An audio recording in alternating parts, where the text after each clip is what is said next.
ontem é assim.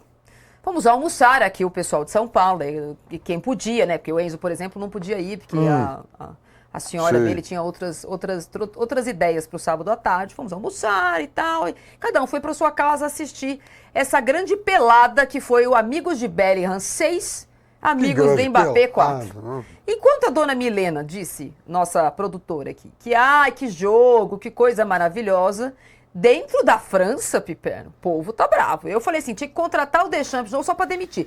Toma 3 gols na Copa, aí no terceiro e quarto toma 6, Piperno. Que vergonha. E ele ficou bravo com o time, né? Tanto bravo. Que chegou lá no intervalo, já tirou 4 de baseada. Olha, semana depois da derrota para Espanha, a França... derreteu, Piperno. A França derreteu, o ambiente ficou péssimo. O Deschamps ontem, depois do jogo, deu uma entrevista lá para um canal francês, dizendo que o ambiente tinha se tornado inabitável e era por isso que a decisão dele de sair era mais correta. Diz que não dava mais, ele disse que ele estava fazendo mal para a seleção e vice-versa. Então ele, que é alguém que preza a seleção francesa acima de tudo, foi jogador campeão do mundo, técnico campeão do mundo, percebeu que a permanência dele seria pior para todos. Então ele justifica dessa forma a saída dele. E ontem ele se demonstrou mais uma vez muito contrariado com o que vários jogadores fizeram em campo. Ele chamou a atenção, inclusive da imprensa francesa, o desinteresse de muitos jogadores. O Mbappé queria ser artilheiro da Copa, beleza. Conseguiu. E os outros não queriam nada, os outros queriam ir embora. Inclusive, a gente falou aqui da história da noite da quinta-feira, que os jogadores queriam noite livre e o Deschamps falou, não, nós temos um jogo daqui 2 dias. E não deixou a rapaziada ir para a noite. E isso teria caído muito mal no grupo. Temos aqui, Morelli, a frase do Rabiot, um dos mais incomodados com o que aconteceu ontem. Vamos colocar? Aqui atrás de mim? Rabiot. Entramos de maneira bastante vergonhosa no primeiro tempo. O comportamento de certos jogadores que eu nunca tinha visto até agora. É decepcionante. Era a última partida para nos destacarmos nesta competição. Não podemos fazer as coisas de qualquer jeito. No primeiro tempo, certos comportamentos é bastante inaceitável. Parabéns, isso aí. Exatamente. É um momento de transformação, de passagem de bastão. Perder não é o problema, mas o Zidane vai chegar num vestiário complicado, viu, Morelli? É uma traição que fizeram, né, com o técnico, com a própria França. É uma traição. Em outras épocas tinha gente que poderia ir para a guilhotina, né? A gente já viu muito isso. Foi uma traição. Não é assim do jeito... E assim, não é só o Deschamps falando, não é só o treinador falando, um treinador de saída, um treinador que talvez não tenha mais envolvimento e talvez os jogadores saibam que não precisam mais atender aos seus pedidos, aos seus comandos. Não é isso, né? A gente sabe que o futebol é igual no mundo inteiro, a gente está nisso há muito tempo, e jogador também é igual no mundo inteiro. O treinador que está saindo não é respeitado, né? Todo mundo baixa a guarda e todo mundo faz o que quer até a chegada do novo treinador. Mas o que houve ali foi jogadores também falando de jogadores, né? O Rabiot falando de seus próprios jogadores. Que não deveriam, comportamentos que eu nunca vi antes, né? Foi o que ele falou. Então, assim, é uma grande traição o que fizeram com a França, com o planejamento da França, com a organização da França numa Copa do Mundo. Tudo que é cobrou da seleção brasileira, o tempo todo, a gente tem que cobrar da França. Último jogo, porque a Copa existia ainda para a França, bem ou mal, eliminada ou classificada, com vontade ou sem vontade, a Copa ainda existia para a França. Então esses jogadores tinham o dever de entrar em campo e fazer o seu melhor. E pelo que a gente viu depois nas entrevistas e também no resultado, no primeiro tempo sobretudo, isso não aconteceu. Né? Cada um jogou do seu jeito, cada um ficou lá brincando dentro de campo, e isso irritou demais o treinador que está indo embora, e por isso que ele falou que está fazendo mal. Não está fazendo mal, porque ele já está aí há 14 anos, né? Do que mal para essa França, mas a bronca vem dos próprios jogadores. Então é jogador apontando o dedo para jogador. Isso é grave, né? Isso é grave. Agora, eu acho que tem tudo a ver com a saída do Deschamps e nem tanto com a eliminação, nem tanto com o fracasso para a final da Copa do Mundo. Eu acho que tem mais a ver com o fim de ciclo de um treinador e a espera do novo treinador. Ô, Piperno, sabe aquela coisa de campeão moral? Que o Brasil saiu em 82, outras seleções eliminadas antes da final, que deixaram um gostinho. Puxa, num jogo ruim, o time perdeu um título que parecia ser certo e a França era essa favoritaça. A impressão que eu tenho é que a França, com o que aconteceu ontem, perdeu até esse título dessa Copa. Até o que tinha feito, o que tinha feito até a semifinal, que credenciava a França a ser considerada essa, entre aspas, campeã moral, que time, que jogadores, deu azar, jogou mal contra a Espanha e aí não viu a possibilidade de 3 finais seguidas, mas esse comportamento de ontem, perdeu. O único que ganhou de fato foi o Mbappé, que chegou a 22 gols em Copas do Mundo, nesse momento 10 gols nessa Copa, é o artilheiro, 2 gols à frente do Messi, mas o título de campeão moral foi pro vinagre. Não, e a gente está falando de grandes jogadores, que não fizeram, assim, o cara não tinha a menor vontade de jogar bola, um negócio absurdo, né? O que a França não fez no primeiro tempo ontem foi vergonhoso. Agora, tudo isso também serviu para, de certa forma, dar uma aliviada um pouco na barra do Tuchel, que ontem, eu acho que ele de novo abusou da sorte. Ele vai começar esse jogo sem o Kane e o Bellingham. Aí ele começa sem os dois, recebe um monte de críticas e o time vira ganhando de 4-0. Ou seja, bom, enfim, o professor ousou, mas deu certo. E no segundo tempo, falei, bom, segundo tempo, aí a França começou a reagir, fez 2 gols muito rápido, então falei, bom, acho que ele vai colocar os caras rápido aí, né? O Bellingham até entrou no final do jogo e o Kane.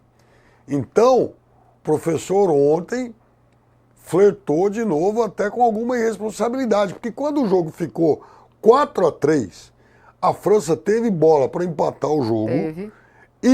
Mas eu acho que não empatou, sabe por quê? Porque eu pensando, se eu empatar, tem prorrogação, melhor não.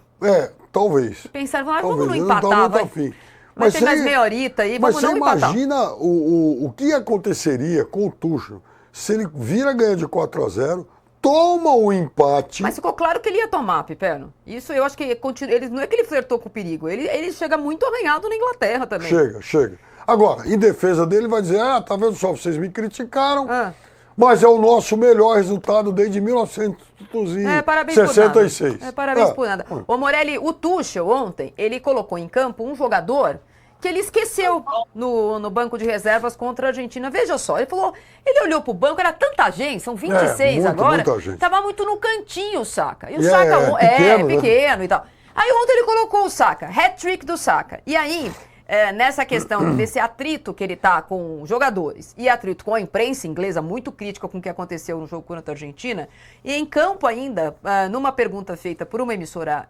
britânica, a pergunta é feita com duplo sentido, falando, então, olha o Saka, fez 3 gols, não sei o que lá, o senhor tá... Pra querer dizer, o cara fez 3 gols, nem entrou em campo no último jogo. E a resposta dele é bastante irônica desse jeito. O Saka mostrou que é um jogador fundamental, não houve dúvida em relação a isso. Nem sabia que ele tinha feito 3 gols. Eu perdi a conta e dei uma risadinha. Quer dizer, se o cara é um jogador fundamental, não joga a semifinal? Pois é, e a resposta também é péssima de um treinador inglesa, né? Esse tipo de piada, os ingleses não gostam. Agora, é o nosso Luiz Henrique também, né? O Luiz Henrique da seleção brasileira, né? Que ficou lá no fundão, não foi notado, ninguém viu, não entrou, ficou treinando, comeu, bebeu, dormiu e não jogou. O Saka é a mesma coisa. E aí com essa dose de responsabilidade, de ironia, até de provocação, né? Você escala um jogador que não jogou e ele vai lá e faz 3 gols e mostra que ele poderia ter ajudado um pouquinho mais a seleção da Inglaterra. E o treinador, o Mister, não entendeu isso, não enxergou isso, não viu isso e viu numa partida que não valia nada. Se empatasse, Piperno, eu acho que ele não iria no mesmo avião. Se empatasse, eu acho que ele não iria no mesmo avião, ganhando de 4 e deixando de empatar. Agora, ele chega para ser avaliado, para ser reavaliado. Ele tem contrato até 2028, mas a gente não tem a menor certeza ou confiança de que ele vai cumprir, que ele vai chegar até lá.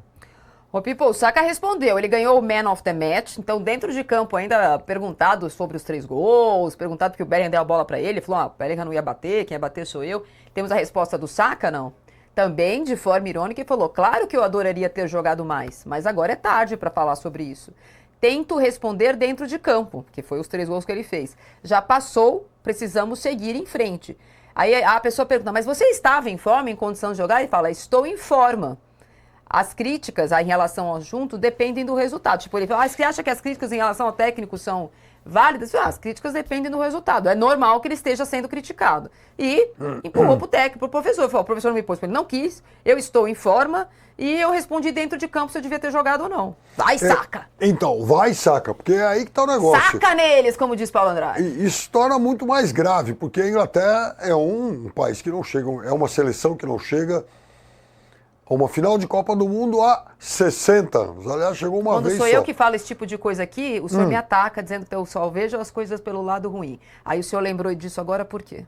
Porque eu queria dizer que vai ficar para o torcedor inglês e também para jogadores como o Saka a sensação de que esse tabu poderia ser quebrado se o professor não fizesse algumas escolhas muito infelizes contra a Argentina. Por exemplo, eu acho que o Saka contra a Argentina preocuparia, por exemplo, o Tagliafico muito mais. O Tagliafico ficou tranquilo. No segundo tempo, o Tagliafico nem trabalhou. Então, ficou, tô susto, não tem ninguém aqui.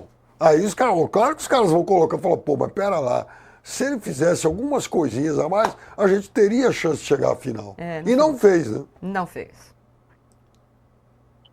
Mas a ordem era se defender, né? A ordem era sentar em cima daquele resultado. O Saka, segundo o Tuchel, não ia ajudar em nada nesse plano de voo que ele montou contra a Inglaterra. Por isso que ele não colocou um dos bons jogadores que a gente viu na partida de ontem em campo. Então, assim, errou tudo, errou lá, talvez tenha errado aqui. Eu acho que é até um erro você colocar um jogador que você não coloca o tempo todo, ele vai lá e faz 3 gols. A resposta que ele deu foi sensacional, né? Sensacional. Eu acho que fica ainda pior o treinador que poderia estar disputando essa estava vencendo a Argentina por 1-0. Aqui ao fundo vocês não conseguem ouvir hino dos Estados Unidos sendo tocado. Ensaios para a grande final que começa às 4 da tarde aqui em São Paulo. Aqui em São Paulo não, no horário de Brasília. Jogo que vai acontecer no MetLife Stadium, lá em New Jersey. E você sabe que sem querer cornetar, né? Mas, então, se sou eu sou corneteira. Se é você, é só um comentário. Vamos ver. Porque assim, a gente comenta o cotidiano. Né? A gente comenta o cotidiano. O cotidiano da Copa, por exemplo, trouxe alguns momentos em que o professor Tuchel, mesmo quando a Inglaterra caminhava bem, então ele fez escolhas muito, muito discutíveis. Eu estava me lembrando de um jogo. É uma escolha muito difícil. Contra a Gana. Eu trabalhei nesse jogo, 0-0, 1-1, enfim. Gana quase venceu. E ele deixou o Saka no banco para colocar o Madueke. É um cara durão e tal. Ainda, enfim, no dia lá eu falei, mas por que o Madueke, que é grosseirão e tal, sendo que ele tem o Saka? E ele não só o Saka que ele esqueceu vários na Inglaterra e esse barulho pelas escolhas na convocação e as escolhas durante a Copa do Mundo, ele vai ter que agarrar. A imprensa inglesa hoje traz uma notícia de que o contrato dele com a Federação Inglesa tinha uma cláusula de rescisão automática caso o time não passasse das oitavas. No caso de semifinal, essa cláusula não existe. Então, neste momento, se quiser, tem que mandar embora mesmo. E pagar a indenização, que é alta, né? Libritas. Libras. Opa! Pounds. Pounds. Thousands of pounds. Quase 7-1. Thousands of pounds. Ô, Piperno, é o seguinte, esse negócio de amigos do Mbappé contra amigos do Beckham, tem um vencedor, e não é a Inglaterra. É o seu Mbappé, que terminou a sua 3ª Copa do Mundo, com 22 jogos jogados, 22 gols. Por isso que tá indo bem, viu, Piperno? Negócio de Copa do Mundo, pra ele é um negócio que ele põe embaixo do braço. Um campeonato, um vice e um 4º lugar, olha lá, vamos lá. O campeão em 2018, vice em 2022, 4º em 2026. 22 jogos, 22 gols, 7 assistências, 29 participações em gols, 12 gols em mata-mata. Cristiano Ronaldo tem 1 de pênalti, 7 partidas com 2 gols ou mais. E agora em 2026 fez 8 jogos, 10 gols, 4 assistências e está levando a chuteira de ouro, dependendo do que aconteceu hoje à tarde. Está agora 2 gols à frente do Messi e 1 assistência. Em assistências eles estão empatados. Então, para o Messi levar a chuteira de ouro, precisa fazer 2 gols ou 2 gols e 1 assistência para chegar aos números do Mbappé. Né? Senão eles ficam empatados em tudo. Olha lá, 22 gols nessa Copa. Em Copas, o Mbappé, 21 o Messi, 16 o Klose, 15 o Ronaldo, 14 o Harry Kane, 14 o Gerd Müller, 13, o Just Fontaine em só uma edição de Copa do Mundo, o Pelé com 12 e o Haaland, uma Copa já entrou lá, Piper. 7 gols. Ele tá em 8º, pessoal. Vocês têm que colocar um númerozinho ali, né? Ele é o 8º com 7 gols. Tem vários com 9, é isso? Tem. O Haaland entrou ali por quê, então? Só porque vocês acham ele bonito? Ah, porque é bonito. É porque é bonito, entendi. Mas é o seguinte, Piperno, ele é o grande vencedor e mais uma vez, olha só, eu queria ver se fosse um que a gente conhece. Mais uma vez, com tudo que se fala dele, é ditador, é marrento, falta no treino, não sei o que lá, falou o seguinte quando o jogo acabou. Temos a frase dele? Eu preferia estar na joga... Ele fala assim, ó, o Léo marca o tempo todo, ele vai marcar amanhã, tenho certeza. Eu apenas tenho que ajudar a minha equipe e fazer gols. Quando você marca tantas vezes em Copas do Mundo, isso faz com que alcance diversas dimensões. Eu teria preferido não ser o maior artilheiro da história e disputar a partida de amanhã. É bom para o legado, mas hoje essa não é a primeira coisa que passa pela minha cabeça. Aê, Pipe, quanta diferença! Pois é, ele queria jogar a finalzita, Teria né? gente, não tá postando stories, eu sou o maior de todos, então, não tá. Ele lamenta, quer dizer, veja, é um artilheiro até certo ponto melancólico, porque ele queria estar em campo hoje. Agora, o desempenho dele em Copas do Mundo é um negócio absurdo. Absurdo. Né? 22 jogos, e mais gol em mata-mata do que em turno regular, o que também mostra que ele é o cara decisivo. E ontem ele, pelo menos, levou o jogo a sério. Ele chegou a ser criticado. Porque era amigos do Mbappé contra amigos do Bergkamp. Ele tinha que levar a sério, né? Ele levou a sério comigo, dá a bola aqui que a gente faz gol. Ele fez E o nosso Olise levou a sério? Tá vendo como você é injusto? O Olise tem mais assistência em Copa do Mundo agora do que o Pelé. E você nada te agrada, nada te agrada. Quantos gols o Olise fez na Copa? Zero. Então. O Morelli, você viu o jogo? Você achou uma grande pelada também? Uma grande pelada, uma grande falsidade, né? Uma grande traição francesa. Já disse aqui que muita gente poderia ter ido para a guilhotina se fosse em outra época, na França mesmo. E aí você vê que não se faz. O Mbappé tá falando isso, mas assim, todo mundo falaria isso, né? Não, todo mundo não. Eu conheço um que fez gol mais que o Pelé e na mesma hora tava postando stories. Eu sou o maior de todos. Todo mundo não. E era jogo contra a Bolívia. E eu queria estar na final, e de fato queria mesmo, mas assim, os gols do Mbappé que a gente viu aqui foram gols muito naturais, né? Foram gols muito bem feitos, foram gols de um envolvimento de toda a equipe. Tá ventando demais aqui, eu tô segurando o tripé, se cair não fui eu que caí não, foi o tripé. Olha só, ele fez essa comunhão que a gente viu na França, ela continua. Eu acho que ela se perdeu depois da eliminação, ela se perdeu com essa traição de alguns jogadores, cobrados pelos próprios jogadores, ela se perdeu porque não entenderam essa despedida que poderia ser muito mais bonita do Deschamps, um treinador que ficou 14 anos e que tem que fazer escolhas para escalar um time, para colocar um time em campo, e talvez essas escolhas tenham sido duras e difíceis para quem não jogou. Mas os jogadores, a gente não pode jogar essa França na lata do lixo, é isso que eu tô querendo dizer. O Zidane chega e o Zidane vai mudar tudo isso, vai aproveitar esses caras, vai aproveitar o Olise, que é um excelente jogador, vai aproveitar esses caras e vai continuar fazendo da França um time que a gente vai ter que olhar, que a gente vai ter que tentar marcar, que a gente vai ter que aplaudir. Esse time da França, para mim, continua. Apesar do que aconteceu ontem, apesar dessa pelada, apesar desse desinteresse, eu acho que o time da França continua. A gente veio para que a França era o melhor de todos e o segundo era a Espanha. Eu continuo pensando um pouco assim, né? A Argentina melhorou muito, a Argentina entrou nesse meio, mas eu continuo achando que, olhando para frente, a França e a Espanha são os melhores times dessa Copa. Olha só, o Mbappé, que se tem um símbolo dessa gestão Tuchel, é a consagração no maior palco do futebol, que é a Copa do Mundo do Mbappé. E ele postou nas redes sociais, não sobre o gol dele, mas sobre a despedida do Deschamps. Então ele fala, hoje é sua última dança, você nos deu tanto, deveria ter lhe dado uma despedida melhor, mas falhamos.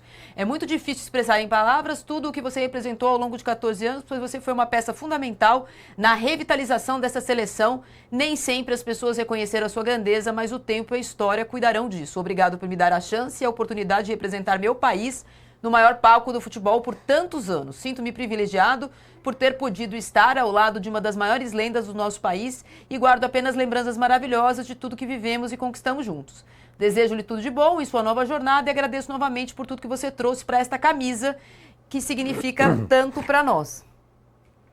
Ele é um cara, eu sempre destaquei isso aqui. É muito ele é acima da média. respeitoso. Ele é muito, muito, muito respeitoso, digno, como era com o Pelé, como é agora com o Deschamps. E é isso mesmo, trabalhou tanto tempo com esse cara que foi quem fez do Mbappé um campeão do mundo aos 19 anos. Ele levou o Mbappé para a seleção francesa quando o Mbappé tinha 19 anos. Quer dizer, então, é óbvio que o Mbappé deve sim muito a ele, e os dois formaram uma grande parceria. Formaram aura. Formaram aura, Pipo. Formaram aura. Tá, esse negócio aí, então. Mas os dois, realmente, eles têm uma história em comum que se modernizar. que vai ser contada para sempre.